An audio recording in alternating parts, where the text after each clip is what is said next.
Pain was palpable, but there was something about it that did not ring true. Q said, I'm gonna stop you right there. You're ready to tell me what you and my mother are up to? I'll tell you anything you want to know. Angela said, I told you. It's not mine to tell. I've given my word. This is Bedtime Stories, Grownup Edition, Poetic Justice, Bonus Episode 2, Part 1. When Bosch came inside the guest house, he was pissed. He opened True's bedroom door and walked in without knocking. Sitting at the writing desk, True turned around, looked at him and said, Nigga, is you cool? Bosch said, Are you? I get that you going through a lot right now. Your emotions, your mind, your hormones, all over the place. But playing with my job, my career, is crazy as hell. What I do? True said, Nothing. I'm not playing with your career. I just don't need you here. Bosch said, So as opposed to having a conversation with me, instead of telling me what was up and letting me handle it myself, you call my boss. True said, I don't see the issue. He sent you here. I didn't ask for you. I told him, you've done your job. You've done it well. According to Angela, the crisis is averted. That means I don't need you. I don't need anyone. I thought I made it clear to Stacks. Bosch said, you made it clear that there's an issue. So what's the issue? True said, there must be some misunderstanding. I told him the same thing I just told you. Bosch said, and if everything was everything, you wouldn't be trying to get rid of me. You know what? I don't need an explanation. Because if you ain't leaving, neither am I. True said, it's not up to you. You've been dismissed. Get your things and go. Bosch said, or what? You gonna fire me? True said, if I have to. Bosch said, it's only one problem with that. Your man and I had a conversation before he left here. I promised him that I wouldn't leave until he came back. And if he didn't come back, I wouldn't let you out of my sight until you were reunited with your family or his baby was born safely. I wish like hell I would have never promised him that, because you're more trouble than you're worth, and I could certainly find better things to do with my time. She said, oh, I would hate for you to break a promise to a dead man. He's not here. He's not coming back. And he won't know one way or the other whether you kept your damn promise. Pack your things and go. Bosch said, make me. And walked out the room. True picked up a paperweight and threw it at his back. Without even turning around, Bosch sidestepped it, looked over his shoulder and said, you need to work on your aim. Meanwhile, at the round table, Angela had just finished saying, so if we're all in agreement, then we can table this until tomorrow. Alejandro said, agreed. Idris said, agreed. The Queen Mother looked at Salima on the screen and she said, I dissent to your authority. The Queen Mother said, agreed. Manny looked at the screen and Stephanie said, I assent to my big sister's authority. Angela said, agreed. And Q said, I dissent to Catherine's authority. And Catherine said, agreed. When the round table had reconvened, Manny shared with the entire group his plans for the evening. He'd said, Stanley has requested an opportunity to have a first and final meal with my family. The Queen Mother said, oh, he is milking this for all it's worth, ain't he? Manny said, the boy thinks he's the smartest person in every room. He thinks he's going to drop jewels and pull on heartstrings, create enough internal chaos that'll force my hand. He's actually stupid enough to believe that he'll wow my family enough that they'll pressure me to keep him alive. Angela said, he doesn't know Maribel. Manny said, and he doesn't know Miranda. Idris said, don't leave out Mighty Soul. That boy clearly does not know Latin women. Alejandro said, you can say that again. Q said, and he definitely doesn't know Zoe. Samuel said, and after that mess that he pulled with Zora, he can't possibly think that he's going to have an ally in any seat of that dinner table. Minnie asked, Idra, would you like to be there? Idra said no, but I think Anan should. And he said, I've discussed that with Nadia, and that isn't going to happen.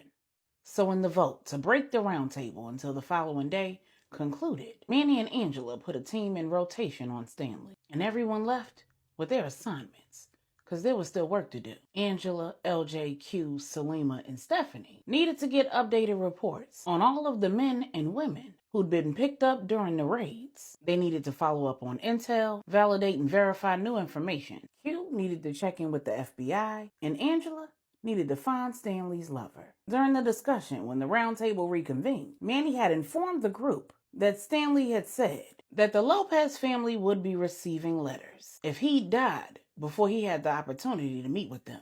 And Manny knew that that could only mean one thing. There was someone out there who Stanley shared his secrets with, someone other than Amir. That someone could only be his right-hand man or his lover. And since they knew for sure that the two were not one and the same, because his right-hand man was telling all, providing proof and begging for his life. It was clear that Stanley talked too much, and he'd either never heard or didn't take to heart the old adage that says, two can keep a secret if one of them is dead, because the number of people who knew all of his business was entirely too long. And that meant that whatever jewels he thought he'd be dropping at dinner would be one-upped by the jewels that Manny would use to counter. And Lopez family dinner was about to get very interesting.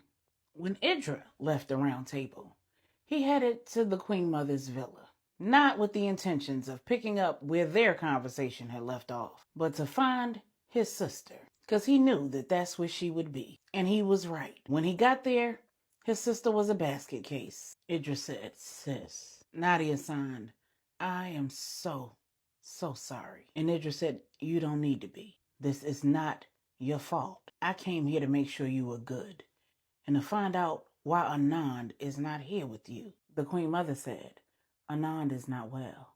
He wasn't in any condition to travel." And Nadia-san, and he washed his hands of Stanley. And he confronted us and asked us to support his decision to enter the business. Anand was adamantly against it. They argued. He told us that he knew that Anand wasn't his father, and he said some things to Anand that he can never take back. I don't know if it's how poorly he signs or my heightened emotional state that caused me to miss some of what he signed.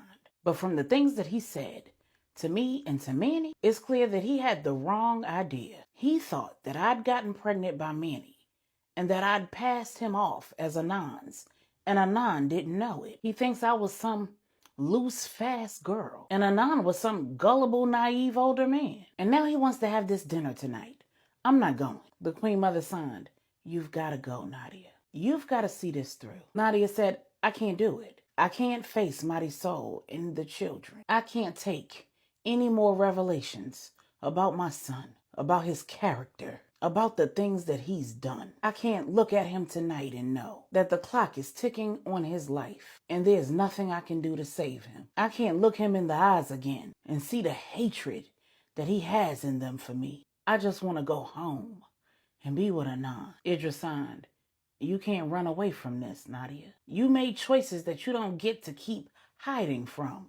You did that already. And while this isn't your fault, the secrets, the lies, the hiding is how we all got here. You don't get to leave this in Manny's lap. His children and his wife are going to have questions that only you can answer. You do not want Stanley to be the one speaking for you. You're going to be the villain in somebody's story. But when it's all said and done, you want the opportunity to clear the record up. Because when Stanley's gone, the rest of us are going to have to live with it. Bella kept you hidden. She kept your secret. And if you were the only pregnant woman who she hid, keeping the father in the dark, then that would be the end of it. But you're not. Right, Bella?" And the Queen Mother just stared. Idra said, "There's another woman who is going to need your support. In the same way that Bella had your back, she's going to need you to have hers." The Queen Mother said, "Idra, what are you talking about?" Idra said, "You know what I'm talking about. You need to tell your best friend, because you're going to need her help." The Queen Mother said, "You obviously know something that you should not. And from the sounds of things, you know more than I do. Do not let this blow up in my face, Idra. You're not going to get no brownie points for coming in and saving the day." Idra said, "I'm not coming in and saving the day. I told you, his secrets are going to come out, and you're going to need help. Don't wait too long to ask for it." And then he walked out. When Angela and LJ were done discussing just how best to go about discovering who Stanley's lover was, LJ left in the chauffeured car that he and Angela had taken to the round table. And Angela left in the chauffeured car with Q. Q said, "Where to, boss lady?" Angela said, I need to stop at Vibrantly You. I still have a business to run. Then Q's phone rang. It was his cousin, Sincere. Q said, what up, young? Sincere said, cousin, you blew out of there before I could talk to you. I'm sure you can imagine that I could use a friend right now. Ain't a whole lot of people I can talk to about the decision that I had to make. I got a brother and 3 sisters that I'm gonna have to break the news to. Q said, I'm sorry. I had a one-track mind. I should have took you with me. Angela mouthed, who's that? And Q said, Sincere. Angela put out her hand and Q handed her his phone. She said, I want you to know that we are here for you. I can only imagine how difficult today was for you. You are not in this alone. You will not have to bear this weight alone. And we will be here for the long haul to help you balance difficult decisions like the one you had to make today with being an intricate part of a loving family.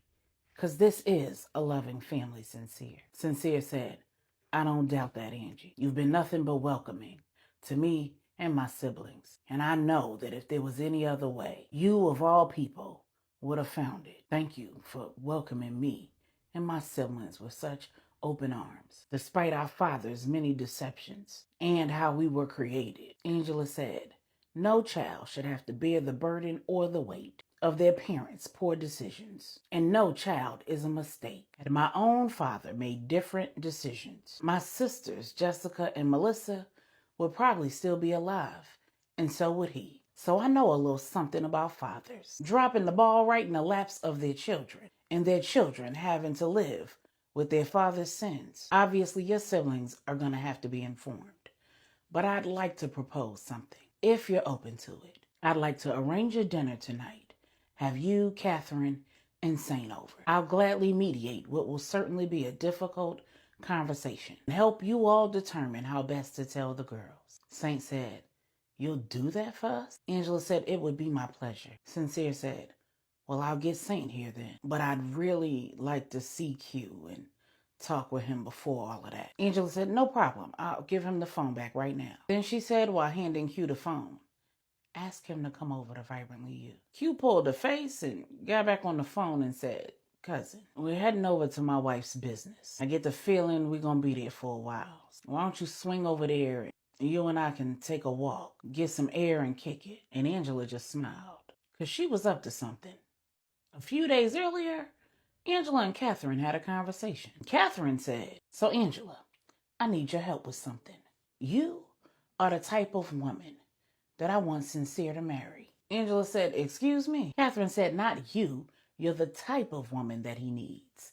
And I know that in your line of business, you've got to know a younger woman who has a similar character, level of intelligence, beauty, wit, and wisdom. A young woman who's single, has her mind together, is about her business, and ain't gonna take no shorts. Obviously, the boy is not quite ready to be anybody's husband, but it won't take long or much to get him there. And if you want your husband out of his uncle's seat, you'll help me find her. Angela said, I'm not much for matchmaking. If things work out, then you get all the praise. And if they don't, you get all the blame. I don't mind doing introductions, but after that, they're on their own. Not to mention, matchmaking hardly ever works. The two people who you think are perfect for each other end up being toxic as hell. There are just too many variables you can't foresee. People have secret pasts, secret proclivities, secret babies. Catherine said, you should be the last one saying that matchmaking doesn't work. I know good and well you don't think that you and your husband met by happenstance. Angela said, what you mean?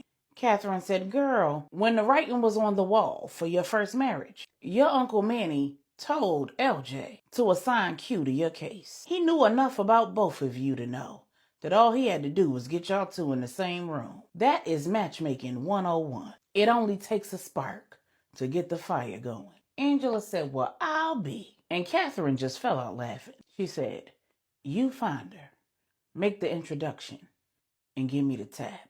I'll check into her. Then I'll sow the seeds, you water them. And the two women said in unison, and God will give the increase. So when Q and Angela got to Vibrantly You, headed to Angela's office, and Angela headed to the office of her customer service manager, a recent college graduate and a customer service rock star, whose father was a retired general from the Lopez family, Natalia Jimenez. Angela said, I have a guest coming. He should be here in about 5 to 7 minutes. I need to have a conversation with my husband, though, so I need you to be on the lookout for him. When he arrives, introduce yourself and give him the tour. His name is Sincere St. James. Natalia raised one eyebrow and Angela said, just go with it. When you're done, bring him back to my office. And then turn all the external cameras off. Natalia said, whatever you say, boss. Then Angela headed to her office. Q said, so you and my mother have been rather busy, haven't you? Angela said, I guess you could say that. Q said, I have no idea what all you've been up to, and I don't like that. Angela said, well, I'd feel bad if you hadn't been busy too. Q said, now you already know that I'm the head of the St. James family, mostly in name only, but you know what comes with that. Angela said, and when you accepted that job, it came with responsibilities for me too. Q said, but you walked into that roundtable meeting representing the Lopez family. Angela said, you're right. And that's the thing. You have a responsibility to your family, and I have one to mine. And had those two worlds not collided, I would have stayed in my lane. But the minute it had the potential to negatively impact my family, the one that you and I have created, I was put in a position where I had to decide how far I was willing to go, how much I was willing to do, and how deep I was willing to dig. And for you and our children, I'm all in, you said, and I received that. But I got a feeling that with all that was revealed today, there's a great deal more that you haven't said. Angela said, and you're right.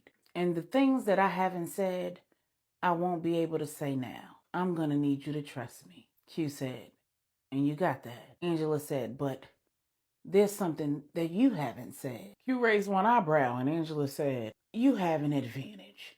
You've been doing this a lot longer than I have. I'm clearly like a fish out of water here. If there was any doubt about that, that went out the window when I patted him down and missed the ankle holster. Q chuckled and said, that was a rookie mistake, love. Angela said, and I'll never make it again. I need training. But what I don't need training on is you.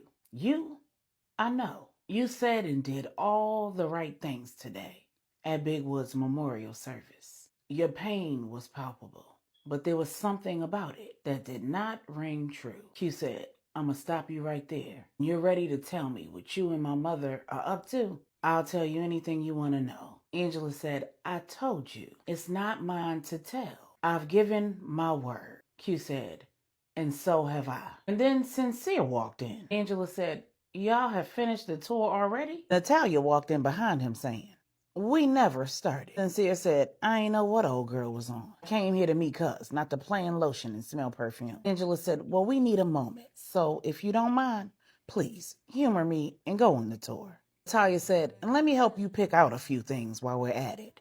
Cuz from the look of that skin, you could use a good skincare regimen.